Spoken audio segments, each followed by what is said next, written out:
आज की जो क्लास होगा वह थेल्स पर में होगा और मोस्ट वीवीआई। अब आज की क्लास 250 क्लास चलेगी। अगर आपको 2025 में एग्ज़ाम देना है तो एक बार अवश्य यह वीडियो देखें और दोस्तों के साथ में शेयर करें।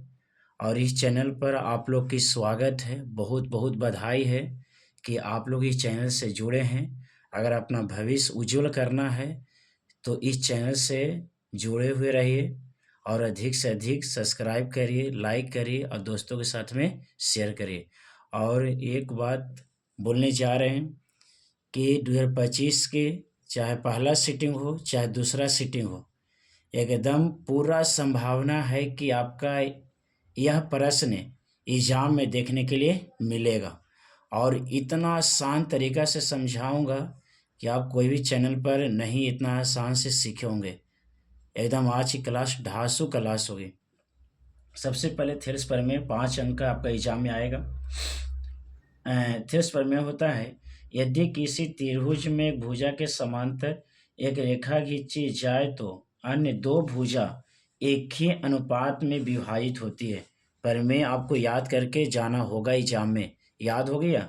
यदि किसी त्रिभुज में एक भुजा के समांतर एक रेखा खींची जाए तो अन्य दो भुजा एक ही अनुपात में विभाजित होती है। अगर याद हो गया तो कमेंट में लिखिए यस सर याद हो गया। यदि किसी त्रिभुज में भुजा के समांतर रेखा खींची जाए तो अन्य दो भुजा एक ही अनुपात में विभाजित होती है। सबसे पहले यदि किसी त्रिभुज में एक त्रिभुज बनाना होगा,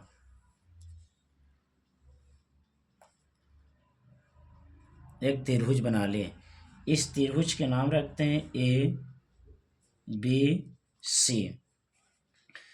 यदि किसी त्रिभुज में भुजा के समांतर रेखा खींची जाए, एक भुजा के समांतर एक रेखा खींच दे रहे हैं, इसका नाम रखते हैं डी ई। अन्य दो भुजा एक ही अनुपात में विभाजित होती है, मतलब हमको लाना है सिद्ध करके ए डी बटा बी डी और ए बटा ई सी, हमको सिद्ध करके लाना है। तो सिद्ध करने के लिए कुछ अपना मन से काम करना होगा। काम क्या चीज करना होगा? बी से ई को मिलाना होगा, बी से ई को, और सी से डी को मिलाना होगा। फिर डी से एक लंब खींचना होगा जिसका नाम होगा एम, और ई से एक लंब खींचना होगा जिसका नाम क्या होगा? एन होगा। इतना काम अपना मन से करना होगा बाबू। एक त्रिभुज बना लेना है ए बी सी, आप कोई भी नाम रख सकते हैं अपना मन से। एक भुजा के समांतर रेखा खींच दिए डी, बी से ई को मिलाया, सी से डी को मिलाया, डी से एक लंब एसी भुजा पर खींचा जिसका नाम क्या होगा? डी एम, और ई से एक लंब में ई एम ई एन खींचा जो ए बी भुजा के लंब होगा। इतना आपको कर देना है। उसके बाद अब लिखना है यहाँ हल। सबसे पहले लिखना होगा माना कि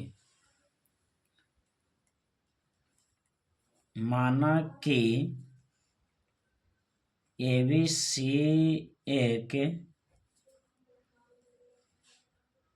त्रिभुज है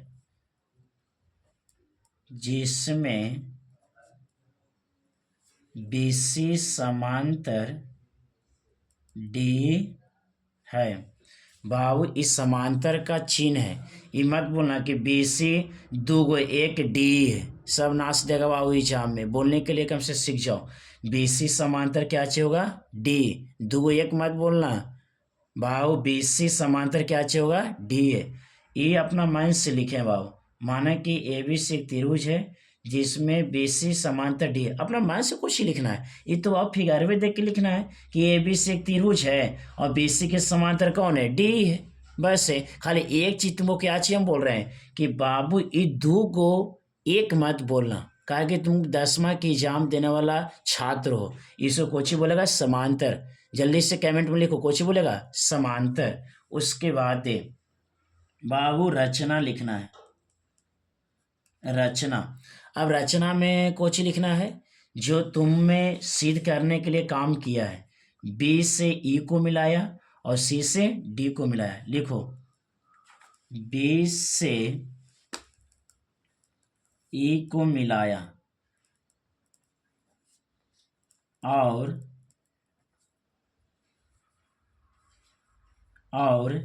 सी से डी को मिलाया, सी से डी को मिलाया। हो गया ना, सी से डी को मिलाया। उसके बाद सिद्ध करना है कि, सिद्ध करना है कि, क्या चीज सिद्ध करना है? ए डी बटा बी डी बराबर ए बटा ई सी, इस सिद्ध करके लेके आना है, यही लाना है। ए डी बटा बी डी बराबर ए बटा ई सी, भाव यही हमको सिद्ध करना है। ए डी बटा बी डी बराबर ए बटा ई सी। अब लिखो परिमाण, परिमाण में कुछ लिखाएगा, डी एम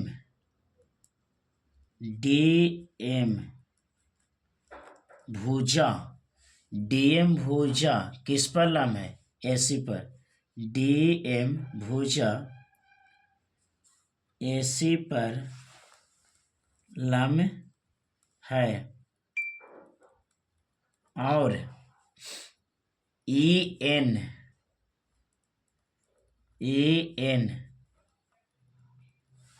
भुजा किस पर लम हुआ? जल्दी बोलो।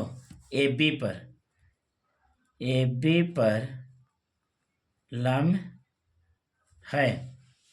फिर से देख लो, यहाँ तक बाबू आपको फिगर देख के काम करना है, जिसको टेलर कहते हैं। फिल्म में बाकी है बाबू, इसको टेलर कहते हैं। बस फिगर के देख के काम करना टेलर है बाबू। माना कि ए बी से एक त्रिभुज है जिसमें बी सी समांतर डी है, इसे कोची बोलेगा? समांतर। ये मत बोलना बकलोला कि यहाँ दो एक है, सब नाश देगा। बी सी समांतर क्या है? डी है। रचना, बी से ई को मिलाया, बी से ई को मिलाया और सी से डी को मिलाया। फिर सिद्ध को कोची करना है बाबू, ए डी बटा बी डी बराबर ए बटा ई सी, ये सिद्ध करना है, ये हमको सिद्ध करके लेके आना है। परिमाण बाबू, डी एम भुजा एसी का लंब है बाबू, ई एन भुजा ए बी पर लंब है। यहाँ तक फिगर दे के आपको काम करना है बस से। अब बाबू आगे क्या चीज करना है? अब यहाँ से फिल्म चालू होता है। कौन फिल्म? गदर और बॉर्डर मत दिमाग में चलाना, थेलिस फिल्म। कौन फिल्म? थेलिस फिल्म। इन्हें कि बॉर्डर के चक्कर में बाबू इन्हें बुढ़िया बिस्तर बना जाएगा, फिर वो सब ज़्यादा कुछ ना सोचना फालतू। यहाँ देखो बाबू, यहाँ लिखना है अब्बे त्रिभुज। ये कोची के संकेत है बाबू? त्रिभुज के। सबसे पहले चलो इधर से, ए डी ई बुझा रहा होगा, ए डी ई त्रिभुज, ए डी ई और त्रिभुज बाबू। देखो यहाँ डी बी ई बुझा रहा होगा। सबसे पहले ए डी ई में चले, फिर चलो डी बी ई में, त्रिभुज डी बी ई में। अब ये दोनों का क्षेत्रफल निकालो, त्रिभुज ए डी ई का क्षेत्रफल और बट्टा त्रिभुज डी बी ई का क्षेत्रफल। क्षेत्रफल बराबर सूत्र याद है? बोलो, 1/2 गुना आधार गुना क्या चाहिए होता है? ऊंचाई। और नीचे भी त्रिभुज डी बी का क्षेत्रफल बोलो, 1/2 गुना आधार गुना ऊंचाई। हो जाएगा ना बाबू? त्रिभुज क्षेत्रफल जल्दी से याद करो। त्रिभुज ए डी ए का क्षेत्रफल 1/2 गुना आधार गुना ऊंचाई हो गया। ऐसा है तो दो का सूत्र लिखे बाबू। अरे दो ना त्रिभुज है तो दोनों का क्षेत्रफल लिखे। फिर आपका त्रिभुज डी बी का क्षेत्रफल 1/2 गुना आधार गुना ऊंचाई हो गया। ऐसा मतलब दो गो त्रिभुज है तो दो गो क्षेत्रफल। तय बाबू दो गो त्रिभुज तो एगो क्षेत्रफल होगा। जब दो गो साथ है बाबू खड़ा होकर सेल्फी लेगा तो बाबू फोटो ये हो क्या होगा, दोनों का आवेगा, दोनों के आवेगा। तो बाबू ये दो गो त्रिभुज है तो दोनों का बाबू यहाँ क्षेत्रफल बराबर सूत्र हो गया।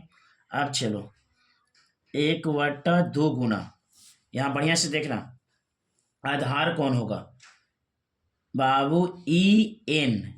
ए बी पर क्या चाहिए बाबू, लंब है। तो ए बी के दो भाग में बांट दिया डी, तो ए डी और फिर कुछ हो जाएगा बी डी हो जाएगा। तो बाबू त्रिभुज ए डी का क्षेत्रफल में आधार कौन होगा, ए डी। तो यहाँ कर दो ए डी और गुना ऊंचाई, लंब ऊंचाई होता है, लंब कुछ होता है एन ई और बटा 1/2 गुना और नीचे वाला आपके हो जाएगा बी डी गुना बाहुल आपका ऊंचाई वही रहेगा। समझ में आया बाबू। फिर से देखो एन ई लंब किसका है, ए बी का है ना बाबू, ए बी का। बाबू देख लो यहाँ मैं समझा देता हूँ बाबू। ए आपका ऐसे है और इस पर एक लंब खींचा हुआ ऐसे, ई एन है और ई है, इसका नाम ए बी है, यही है ना। अब इसको तू पकड़ के दोनों हाथे सीधा करो तो सीधा करेगा तो ऐसे आएगा, यहाँ ए और ये बी और यहाँ एन और ई ऊपर चल जाएगा ना।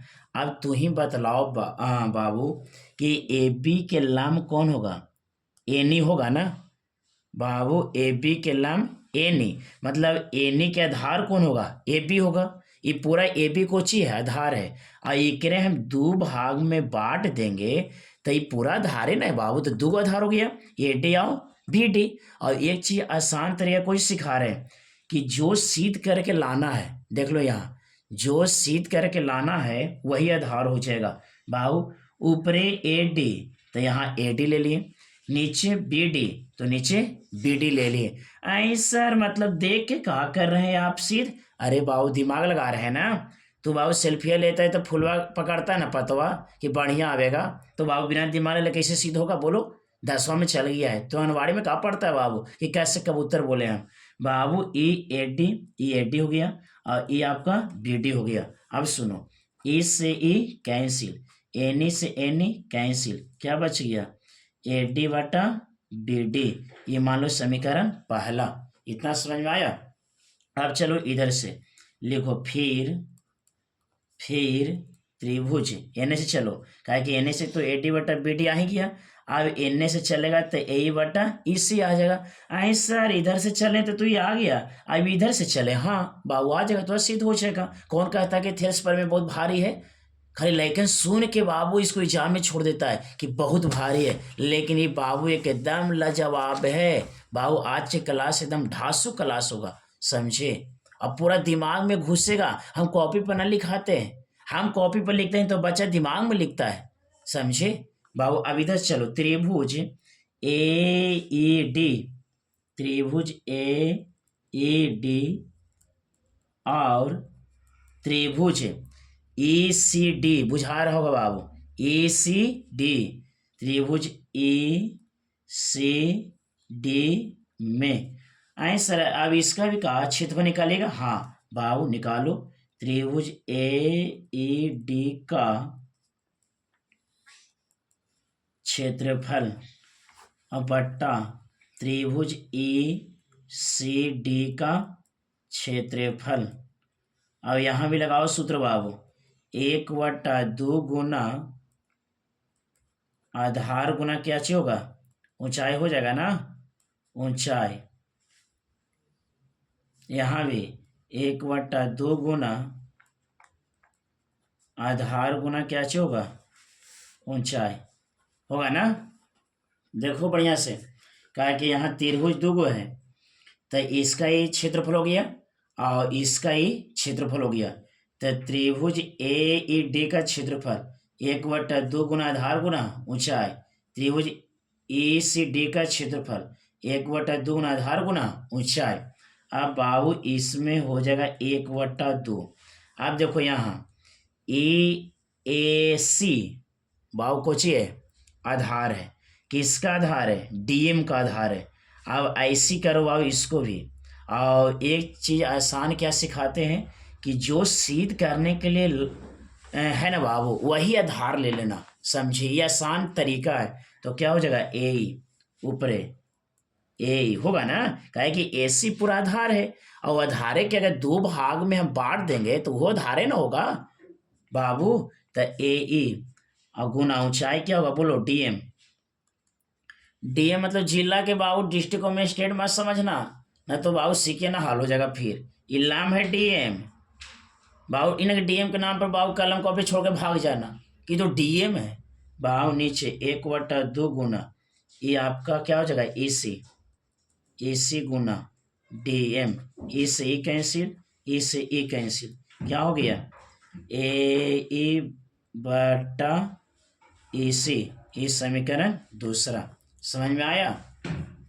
चलो समझ में आ गया तो आगे देखो। अब लिखो समीकरण 1 और 2 से, समीकरण 1 और 2 से, समीकरण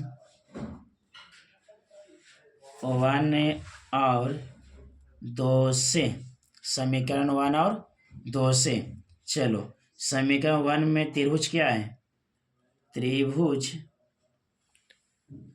त्रिभुज क्या चाहिए बाबू? ए डी ई का क्षेत्रफल और बट्टा त्रिभुज डी बी ई का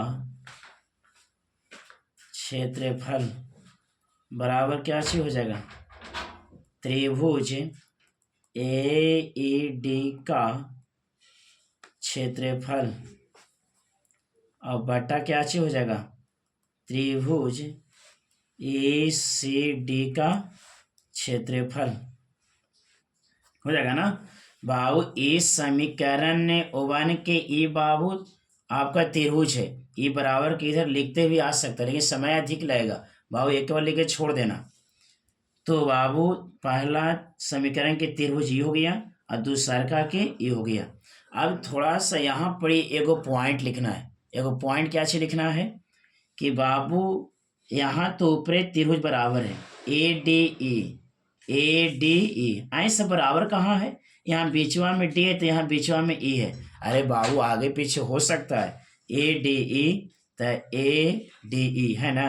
नीचे देखो डी बी ई है, यहाँ ई सी डी है, ये दोनों के बराबर करना होगा। बराबर कैसे होगा बाबू? देखो यहाँ डी बी ई और ई सी डी ये दोनों एक ही आधार पर है बाबू, ये बुझा रहा होगा बाबू। डी बी ई और ई सी डी ये दोनों एक ही आधार पर है। तो जब दोनों एक ही आधार पर है तो दोनों त्रिभुजा कुछ होगा? बराबर होगा बाबू। यहाँ पर लिखना होगा कि त्रिभुज डी बी ई और त्रिभुज ए सी डी दोनों एक ही आधार पर है। तो बाबू ये दोनों कुछ होगा आपस में बराबर होगा। दोनों क्या अच्छे होगा? आपस में बराबर होगा। तो बाबू अब भी इसको बराबर कर दो, ये दोनों आपस में क्या अच्छे होगा? बराबर होगा। अब इसको आपस में क्या चाहिए करो बाबू? बराबर कर दो, बराबर हो जाएगा। त्रिभुज क्या चाहिए? देखो यहाँ बाबू डी बी ई लिखो, यहाँ त्रिभुज डी बी ई बराबर बाबू त्रिभुज क्या चाहिए? ए सी डी, यहाँ हो जाएगा त्रिभुज ए सी डी बराबर हो जाएगा ना। काहे कि बाबू ये दोनों क्या चाहिए? एक ही आधार पर है। डी बी ई और ई सी डी दोनों एक ही आधार पर है तो होगा। तो त्रिभुज बाबू का क्षेत्रफल भी क्या चाहिए? आपस में होगा बराबर होगा। बराबर कर दो। त्रिभुज ए डी ई का क्षेत्रफल बाबू यहाँ लिखना होगा त्रिभुज ए डी ई का क्षेत्रफल और बटा क्या चाहिए होगा? त्रिभुज नीचे वाले त्रिभुज के नाम क्या चाहिए? डी बी का क्षेत्रफल, डी बी ई का क्षेत्रफल और बराबर त्रिभुज एने वाला के नाम क्या चाहिए? त्रिभुज ए ई डी का क्षेत्रफल, त्रिभुज ए ई डी का क्षेत्रफल और बट्टा बाबू जहाँ ई सी डी होगा वहाँ त्रिभुज डी बी ई होगा, त्रिभुज डी बी ई का क्षेत्रफल बराबर कैसे हुआ? समझ में आया ना? दोनों एक ही आधार पर था। जब बाबू त्रिभुज का क्षेत्रफल क्या है? बराबर है, तो ओकर भुजा भी क्या चाहिए होगा बाबू? बराबर होगा। तो बाबू हमको सीध करके क्या चलाना है? ए डी बट्टा बी डी बराबर ए बट्टा ई सी। लिख दो ए डी बट्टा बी डी बराबर ए बट्टा ई सी। यही हमको क्या चीज करना था? सिद्ध करना था। क्या समझ में आया? समझ में आया तो जल्दी से यस सर लिखो, जल्दी जल्दी लिखो। अगर समझ में आ गया तो कमेंट में जल्दी से लिखो यस सर समझ में आ गया तो। अगर अच्छा लगा तो इस वीडियो को अधिक शेयर करो दोस्तों के साथ में और लाइक करो अगर समझ में आया तो। और दोस्तों के साथ में जितना बाबू शेयर करो, काहे कि अगर शेयर करेगा जो दोस्त होगा उसका ही 5 नंबर एग्जाम में बढ़ जाएगा। एकदम पक्का है कि आपकी आ रहा है, मोस्ट व्यू है। देखो बाबू ऊपर में लिखल है एकदम, ये क्लास आपका ढासू क्लास है, एकदम गारंटी आएगा तो आएगा। जितना जल्द एकदम इसको शेयर करो, अधिक से अधिक फैलाओ।